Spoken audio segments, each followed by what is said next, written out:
500 টাকা দিয়ে কি আদৌ চুড়ির বিজনেস করা সম্ভব? চলেন তা আপনাদের সাথে শেয়ার করি। চলে গেলাম ভোলা সদর কাঁচা বাজার রোড, ওখান থেকে চুড়ি দোকানে যাওয়ার জন্য। চুড়ি দোকানে দেখেন সব ধরনের জিনিস পাবেন, কিন্তু দোকানের দামটা একটু বেশি। কী করার, একটাই ভোলাতে দোকান আছে, এই জন্য কিনতে হলো।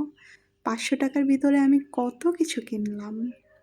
যারা আমার মতো 500 টাকা দিয়ে চুড়ি বিজনেস করা স্টার্ট করতে চাচ্ছেন, এখানে অনেক কিছু পাবেন আপনারা।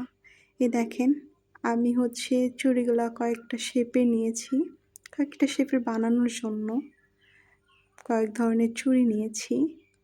দেখেন, 2 ধরনের সুতা নিয়েছি, মিরর নিয়েছি, স্টোন নিয়েছি, আপনার ঝুনঝুনি নিয়েছি 2 রকমের, কুন্দন নিয়েছি 2 রকমের, এরপর জরি সুতা 2 রকমের, এটা লেস, তারপর কড়ি নিয়েছি, ঘাম নিয়েছি 2 রকমের,